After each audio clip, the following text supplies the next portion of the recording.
Good morning, children. Today we will start with the experiment number 1 of biology. Today's experiment's aim is we will study pollen germination on a slide in our nutrient medium. ये हमारे पहले experiment का M है, यानी कि हम pollen grains लेंगे किसी भी फ्लावर का और उसको न्यूट्रिएंट मीडियम में डालेंगे और उसको डालने के बाद फिर हम उसकी एक्टिविटी को ऑब्जर्व करेंगे इस कंपाउंड माइक्रोस्कोप में और देखेंगे कि पॉलन जर्मिनेट होने के बाद किस तरह से जर्मिनेट होता है, उसमें कौन कौन से जर्मिनेशन के बाद स्ट्रक्चर्स निकलते हैं, कितने पॉलन ग्रेन्स जर्मिनेट होते हैं.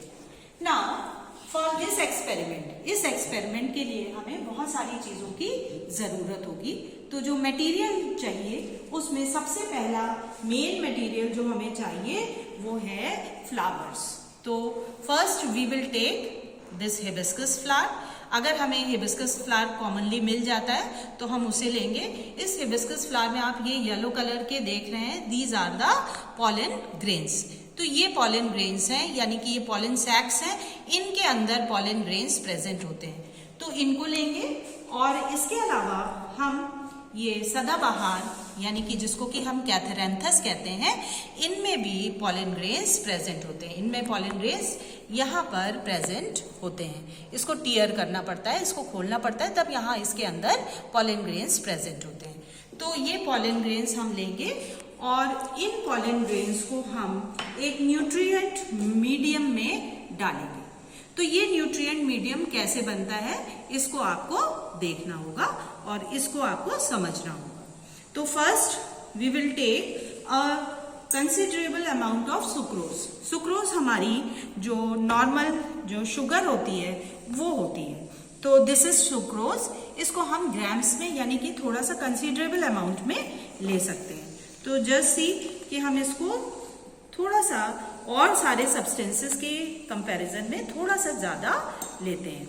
और क्योंकि ये जो सुक्रोज होती है ये मीठी होती है, तो जब पॉलन इसके अंदर जाते हैं तो ये सुक्रोज की वजह से ही इनमें जर्मिनेशन स्टार्ट होता है.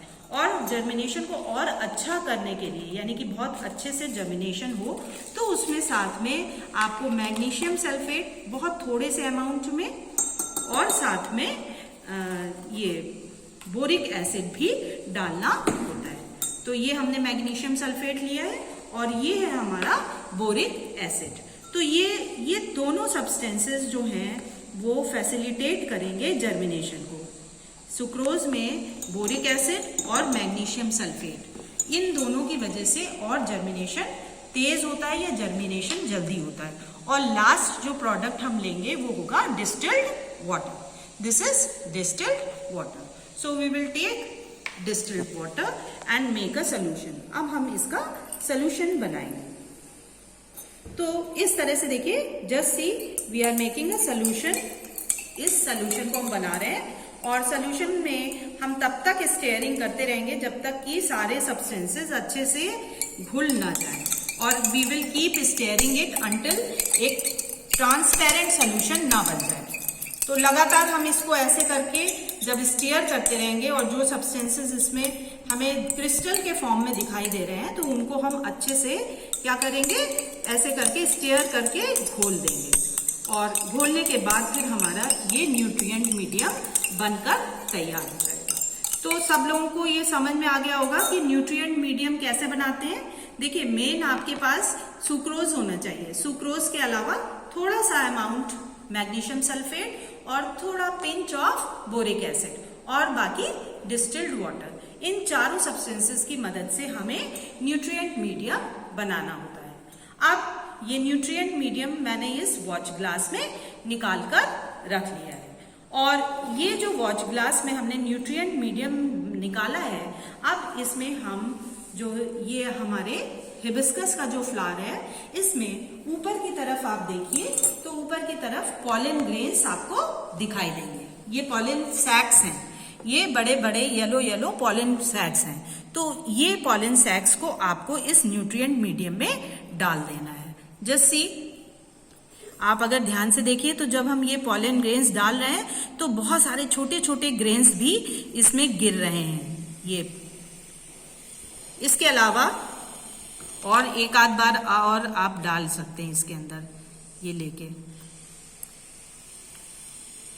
तो यहाँ पर हमने न्यूट्रिएंट मीडियम में पॉलन ग्रेन्स को पूरी तरह से इमर्ज कर दिया है। और अगर मान लीजिए ये जो पॉलन, ये सैक होते हैं, ये पॉलन सैक्स होते हैं, तो अगर ये प्रॉपरली नहीं मर्ज हो रहे हैं तो उसको आप किसी नीडल या फॉर्सेप की मदद से उसको टीज करके, इस तरह से टीजिंग करके आप उसको न्यूट्रिएंट मीडियम में डिसॉल्व कर दीजिए, ताकि इसके अंदर जो पॉलन ग्रेन्स है वो अच्छे से निकल कर न्यूट्रिएंट मीडियम के अंदर चले जाएं। तो देख, जस्ट सी, ये न्यूट्रिएंट मीडियम है, इसमें हमने पॉलन सैक्स जो लगे हुए थे उनको डाला है और उनको भी हम नीडल की मदद से इस तरह से टीज कर रहे हैं, ताकि उनमें से निकलकर पॉलन ग्रेन्स जो हैं वो न्यूट्रिएंट मीडियम में अच्छे से पहुंच जाए। और इस तरह से हमने उनको क्या किया है, टीजिंग कर रहे हैं। तो टीजिंग करने से क्या फायदा होगा कि जो और भी पॉलन ग्रेन्स हैं वो सब इसी के अंदर न्यूट्रिएंट मीडियम के अंदर आ जाएंगे।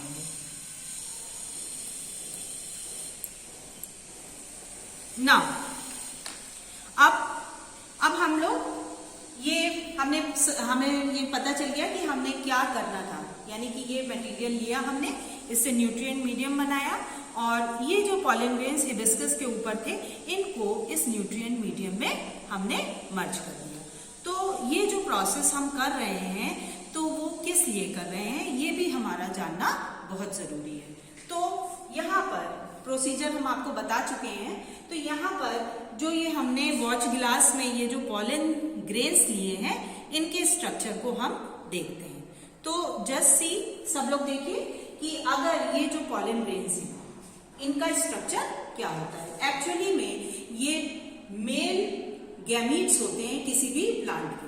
तो जो मेल गैमीट्स हैं इनका स्ट्रक्चर क्या होता है, राउंड होता है और इनके बाहर की तरफ एक आउटर हार्ड कवरिंग होती है जिसको कि हम एक्साइन कहते हैं, और इनर सॉफ्ट कवरिंग होती है जिसको कि हम इंटाइन कहते हैं। इसके अलावा यहाँ पर क्या है कि पहले शुरुआत में पॉलन ग्रेन्स में केवल एक न्यूक्लियस होता है, लेकिन पॉलन ट्यूब जर्मिनेशन से पहले क्या होता है कि ये जो एक सिंगल सेल पॉलन ग्रेन है ये 2 सेल स्ट्रक्चर में चेंज हो जाता है और इसका जो बड़ी वाली सेल है that is known as vegetative cell and the smaller cell is known as the generative cell.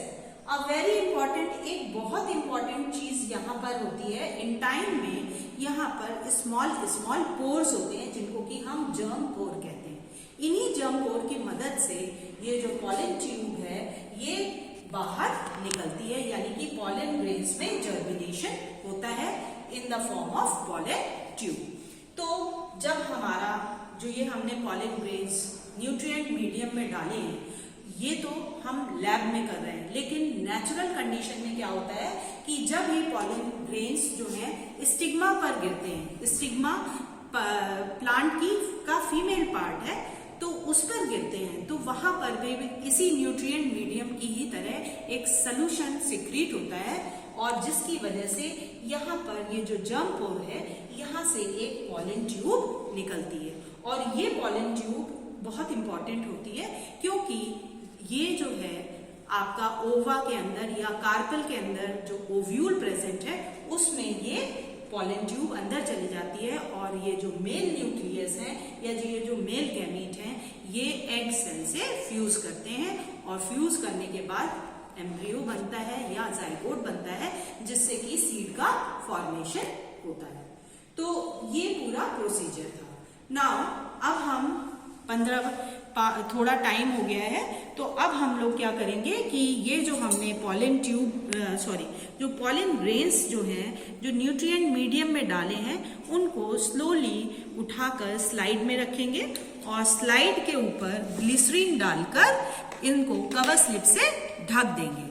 तो जस्ट सी, हम लोग इस ब्रश की मदद से ये जो स्मॉल डस्टी जो पॉलन ग्रेन्स दिखाई दे रहे हैं इनको लेंगे और इनको लेने के बाद इसको स्लाइड पर डालेंगे। इस तरह से हमने जस्ट सी ये न्यूट्रिएंट मीडियम में जो पड़े हुए पॉलन ग्रेन्स हैं, इनको हमने इस तरह से स्लाइड पर ले लिया है। और इसके बाद इनके ऊपर हम ग्लिसरीन की एक सिंगल ड्रॉप डालेंगे, ज्यादा नहीं डालेंगे, बहुत थोड़ी सी ग्लिसरीन डालेंगे। और ग्लिसरीन डालने के बाद इस तरह से हमने ग्लिसरीन डाली, और ग्लिसरीन डालने के बाद इसके ऊपर हम कवर स्लिप रखेंगे। Cover slip, we will place a cover slip. तो जस्ट सी कि यहाँ हमने एक ये स्लाइड ली, इस पे ये न्यूट्रिएंट मीडियम में पड़े हुए पॉलन ग्रेन्स उठा के इसमें डाले हैं और ग्लिसरीन डाली है। अब now we will cover this with cover slip. अब इसको हम कवर स्लिप की मदद से ढकेंगे, और ढकने के बाद we will study them in the compound microscope. अब हम इसको ढक चुके हैं पूरी तरह से, और इसको अब हम कंपाउंड माइक्रोस्कोप में देखेंगे। इस तरह से कंपाउंड माइक्रोस्कोप में हम इसे सेट करेंगे और देखेंगे।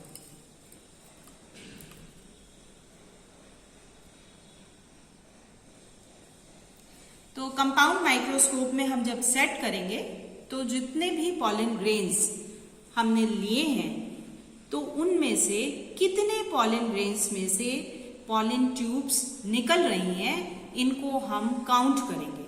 और फिर number of pollen grains from which pollen tubes are protruding, इनको हम अपनी टेबल पे जो कैलकुलेशन टेबल है उसमें नोट डाउन करेंगे, और उसके बाद इन्फ्रेंसेस निकालेंगे। तो इस तरह से अगर मान लीजिए हमने ये न्यूट्रिएंट मीडियम डाला है और पॉलन ग्रेन्स उसके उठा के यहाँ पे हमने देखे हैं, और अभी हमें 1 या 2 पॉलन ट्यूब ही दिखाई दे रही है, या हो सकता है कि इसमें एक भी पॉलन ट्यूब नहीं दिखाई दे रही है, तो again we will wait for half an hour या आधा घंटा या 20 मिनट हम वेट करेंगे, और फिर से इस स्लाइड में को देखेंगे तो हम देखेंगे कि कुछ पॉलन ट्यूब्स और निकलेंगी, और फिर उन पॉलन ट्यूब्स को काउंट करेंगे और एक टेबल पे उसको लिखेंगे, और इस तरह से इन्फ्रेंसेस निकालेंगे। तो this was all about the experiment, how to study the pollen germination on a slide in a nutrient medium. Thank you.